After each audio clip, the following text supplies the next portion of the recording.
哈喽，我是麒麟。本期我们接着来讲周末的女武神第7场对决，始皇帝大战哈迪斯。上回说到，始皇帝不再一味防守，使出了蚩尤武士中的另外2式毛氏神技泰山龙爪以及卢氏神技波流龟，再加上那双能看透敌人核心的眼睛，以自损1000伤敌1000的狠招重创了哈迪斯，但自己也受到了反噬，双方激战依然进入了白热化。那么这场王与王之间的对决究竟会是怎样的结局呢？废话不多说，赶紧进入我们的解说这个。鲜少有人知道，此刻站在擂台之上那满脸笑意的王，其实是史上承受最多憎恨的王。纪元前260年，在那场长平之战中，秦国的将军白起，据传也将俘虏的赵国将士尽数活埋。史记中记载其数目为令人瞠目结舌的45万人。在其1年后，作为赵国人质的秦国王子子楚和赵国的一名舞娘连理，在敌国境下产下一子，正是日后称王称帝的始皇帝，名为嬴政。但他的出生是悲惨的，在产下他不到2年，父亲就独自返回了秦国，母亲随即也放弃抚养嬴政。那时候他才年仅2岁。不久后，随之而来的是秦国的大举进攻。那时的秦昭襄王听说了子楚太子还已有一子在敌国国都后，根本不在意，率领大军一路杀进了敌国，并包围了赵国国都邯郸，就连他的国也抛弃了他。又过了5年时间，纪元前252年，赵国国都邯郸郊外，一间被涂满各种污秽、咒骂字样的府里外，2名士兵无精打采地坐在门口，嘴里打着哈欠，也不管正在一旁往墙上大肆涂鸦的小屁孩。就在这时，有人走了过来，小屁孩这才屁颠屁颠地跑走了。来人正是这间屋子的主人。看着门口的士兵提着菜满脸堆笑的嬴政，此时才年仅7岁。打了招呼，他就准备进屋去，可那士兵却开始自语道：“运气真差，偏偏让我来护卫这该死的秦国王子。”说得对，这小子根本就没有做人质的意义嘛。如果赵王同意的话，真想现在就杀了你，就用活埋的怎么样？嬴政听的是眉头狂跳，但嘴角还是上扬着表示感谢你们每天守护我的家。在2人一脸鄙视下走进了屋里，这情况他们早就见怪不怪了，这小子一直都是这种少根筋的样子，令人作呕。没错，在秦国发生战争的这些年，赵国一直都留着嬴政作为人质，年仅几岁的他要独自承受着赵国人民的憎恨，并在士兵的监视下没有自由。可这一天与往常不同的是，嬴政在踏进屋子的那一刻，却瞅见院子里竟有一名大姐姐，手里正拿着一个纸风车。见嬴政的到来，他问道：“你就是嬴政吗？”嬴政还没搞清状况，但也回应道：“是的。”那名大姐姐穿着华丽的服饰，锐利的眼神仔细打量着嬴政，片刻后摆摆手表示比预想中要小很多呢。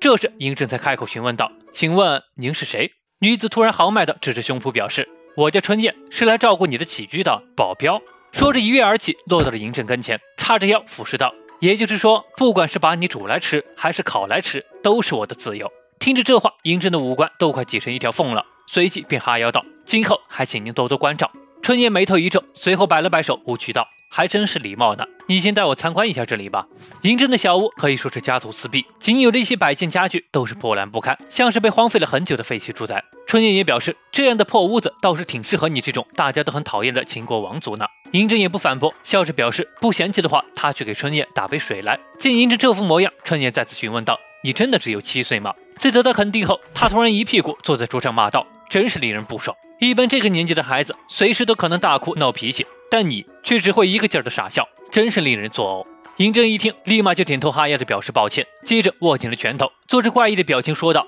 这样如何呢？我生气了。”看着眼前跟猴子似的嬴政，春燕表示：“你是在耍我吗？”说罢便不再理会嬴政，走到一边打开了窗户，让嬴政跟他一块打扫卫生，他可不想住在这么脏的屋子里。于是2人便开始打扫起屋子来，过程中当然也少不了春燕的责骂，嬴政还是一如既往的陪笑。但似乎从这一刻开始，这间屋子就不再是一间牢房，而是一个家。喧闹的集市里是琳琅满目的商铺和来往不绝的行人，嬴政躲在春燕身后，负责帮忙拿东西。这时春燕回头瞅见了嬴政，正呆呆地看着一旁的馒头铺，嘴里都开始流口水了。他皱起眉头表示：“想吃你就直接说嘛。”说罢就走到馒头铺，来了2馒头，还加了些烤肉。店长见春燕这个大美女，脸都快笑烂了。可突然间，他瞅见了春燕背后的嬴政，脸色立马就变了，夹起了馒头，直接就给扔到了地上，嘴里的语气也变得不太友好。春燕见状，脸色一变，逮起人就要动手。可谁知道嬴政却一脸兴奋地跪在地上，捡起了脏兮兮的馒头，向店家表示感谢，随后一口咬了上去，露出了心满意足的神情，似乎根本不在意刚才店长的行为，这让春燕也不知道该说些什么了。这时候，几人的动静引来了行人的关注，纷纷认出了这地上正在吃馒头的嬴政，开始辱骂了起来。我的儿子就是被秦国人活埋在长平啊！是啊，我的弟弟也被杀了，这个秦国小鬼竟然还苟活着！要不是赵王不许，我现在就想杀了他！无数的咒骂声将嬴政围困在中央，可他仍然笑脸相迎。刹那间，这些常人都难以承受的咒骂和欺辱，似乎化作一道道漆黑的物质，钻进了嬴政的身体里。他似有感触的颤抖着手，随后起身向周围人鞠了一躬。一旁的春燕似乎也察觉到了异样。到了夜晚，嬴政的小屋里，两人无言吃过晚饭后，嬴政表示他有些累了，先去休息了。可这时他胸口处突然冒起的异样被春燕发现了，他一把将嬴政逮住，扯开了他的上衣，才发现那是爬满了全身的黑色纹路。这些纹路似乎在不断的往上蔓延，最上端的就像火焰灼烧过一般，还冒着白烟。春燕赶忙询问道：“这究竟是怎么回事？”嬴政笑着表示：“不知从什么时候起，只要看见有人受伤或被他人憎恨，身体就会出现这样的伤口。其实这个症状在医学上被叫做镜像触觉联觉症。举个例子，当别人碰到脸时，他也会有同样的感触。简而言之，就是能体验到与另一个人相似的感觉。其症状就五花八门了。在嬴政身上则表现为见到有人受伤，他在同样的部位也会受到相同的痛苦。再加上他从出生起就被赵国人憎恨，令他超越了人的领域，变成了所有人对他的憎恨也会转变为痛楚。时间一久，逐渐恶化，变成了如今这般模样。看着嬴政这般强忍着痛楚还在笑着，春燕一时间不知道该说些什么。可突然间，嬴政还想说自己没事，可身体已经承受不住的往地上倒去。春燕立马就接住了他，并表示：“你连站都站不稳了，为什么还要勉强自己？”嬴政强撑着表示：“因为他被赵国人民憎恨是理所当然的，这就是上天对他的惩罚。”嬴政一直都认为他应该被赵国人憎恨，为了减轻身体的痛楚，年仅7岁的他就只能强撑着笑容，希望能有一天得到大家的原谅。可春燕听了这番话，心里很不是滋味，被气得浑身发颤，冲嬴政怒吼道：“为什么你还能露出这副表情？难道不应该是愤怒、憎恨那些家伙吗？”嬴政有些不理解，但听得春燕咬牙接着说道：“因为长平那件事又不是你的责任啊，所以想哭就哭吧，想生气也可以，不要因此抹杀掉你自己的感情。”嬴政听的表情变得更扭曲了，表示他不能这样，因为他是杀人者的孩子，是受到诅咒的。春燕一把搂过了他，告诉他：“就算双亲是恶魔，但他们的孩子没有过错，所以你根本不需要受到惩罚。你拥有感受他人痛苦的能力，但这并不是诅咒啊。所以嬴政，你今后想怎么活就怎么活吧。”这一刻，两人相拥而泣。回想起那些不公的过往，嬴政终于展露出了孩童该有的情绪，抱着春燕嚎啕大哭了起来，嘴里也不再是那些恭维的假话，而是咒骂起那些人来。明明他什么都没有做。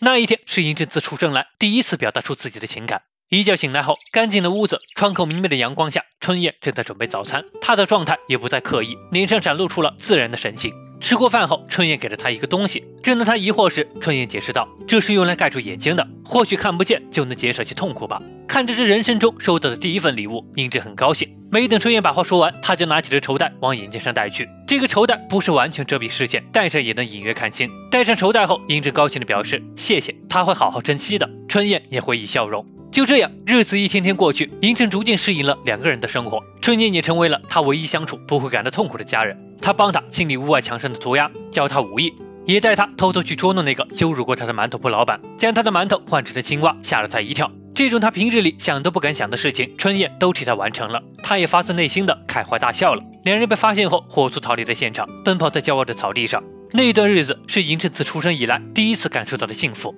但这样的时光很快就被打破了。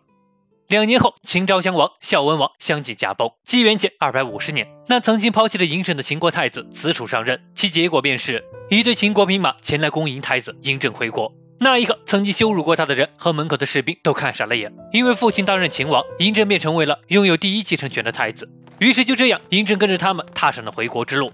领头的将士通知嬴政，过了这片断崖就到秦国的境内了。坐在马车里的嬴政一听，神色顿时暗淡了下来，低声的说道：“一会儿就要分别了。”春燕漫不经心的应道：“对呀，他只能护送到国境了。嬴政，和你一起生活的这2年，我很开心哦。”嬴政一愣，突然抓着他胳膊，请求春燕和他一块回秦国去。春燕笑着表示，他是赵国人，怎么可能跟他去秦国呢？嬴政一听，情绪变得低落了起来。春燕笑着拍了拍他，说道：“这下你可是秦国的太子呢，以后可别再这副表情了。”就在车内还在摆摊之时，门口车夫突然眼神一致，咻的一声从前方射来几支箭，目标直指车内的嬴政。情急之间，春燕一把抱过嬴政，压低了身子，这才躲开了一箭。但车夫和同乘的人都中了箭，顿时马匹受惊，开始狂躁了起来。下一刻，整辆马车都侧倒在了崖边上。领头的将士还没反应过来，不远处就冲来一队人马，手持大刀弓箭向几人杀来。领头的将士们根本不是对手，被瞬间秒杀。顷刻间就只剩下孤零零的马车。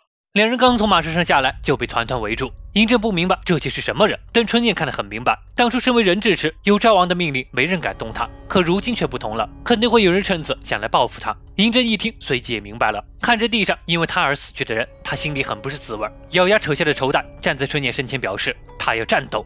看着平日里胆小不敢言的嬴政竟然会站出来，春燕嘴角一笑，这样才算是王呢。可话音一落，他一脚就踢在了嬴政肚子上，把敌军都给看愣了。春燕昂首道：“小鬼头就躲到一边去，这可是我的工作。”说罢，他手里架势一起，摆好了迎战姿态。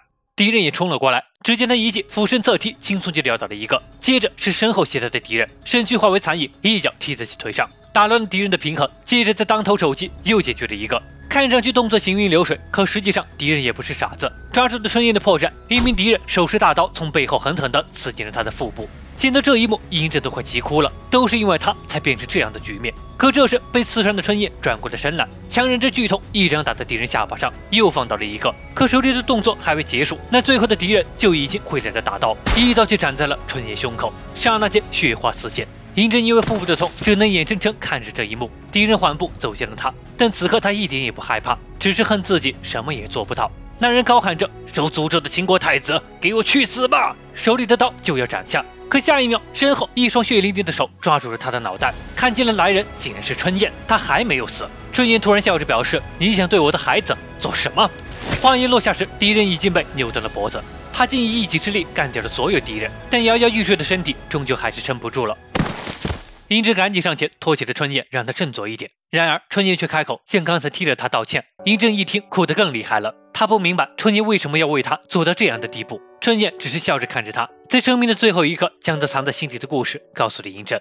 原来他本有一个年龄和嬴政相同的孩子，名为春欧。可那孩子在长平之战里和那些被俘虏的士兵一起被活埋了。在那之后，他没有了活下去的动力，每日都在诅咒秦国的恶人。后来他听说有人正在替嬴政招募护卫，他便想来看看这秦国太子到底是怎样的德行。他原本想的是，要是不顺眼就打一顿。他和那些咒骂嬴政的人其实是一样的，都是因为憎恨。但那些东西很快就被他抛之脑后，因为已经不重要了。经过这2年的相处，他倒是希望嬴政能成为王，或许能改变这个肮脏的世界。看着快哭干眼泪的嬴政，他嘱咐道：“一定要自信的走下去，再然后成为最高的王吧。”嬴政一个劲儿的喊道：“他会成为王的，一定会的。”可话音一落，春燕的眼睛就已经闭上了。再睁开时，竟然摸着嬴政的脸，笑着说道：“春欧，你回来了吗？让妈妈好好看看你。”这一刻，嬴政没再说什么，只是在他耳边轻声喊道：“妈妈。”让春燕不留遗憾的笑着离开了。就这样抱着春燕，过了片刻，嬴政才开始嚎啕大哭了起来。在那之后，嬴政平安的回到了秦国。纪元前247年，子楚驾崩，年仅12岁的嬴政登基为王。但和其他王不同的是，他穿着柔美的衣服，耳朵上也挂着饰品，那正是昔日春燕的服饰。他戴上了绸带，宛如春燕在身旁，一同见证他的帝王之路。历经25年，嬴政便成为了史上第一位一统中华的帝王，自封始皇帝。回到擂台之上，始皇帝回忆了往事，揭露了他的身体能力。哈迪斯也明白了，原来始皇帝是天生拥有能感受到他人痛苦的体质，那还真是不变呢。可谁料始皇帝摆了摆手表示，正因为能感受到他人的痛楚，朕才是最高的王啊。好了，到这里女武神第7战第5回就基本结束了，用了整整1话来描写始皇帝的过去，可以说是牌面十足。但这样一想，什么底牌都还没路过的哈迪斯就更加危险了，总有一种不好的预感。好了，喜欢本期视频的别忘点赞和关注哦，该系列每月月初更新。那么我是青，我们下次见。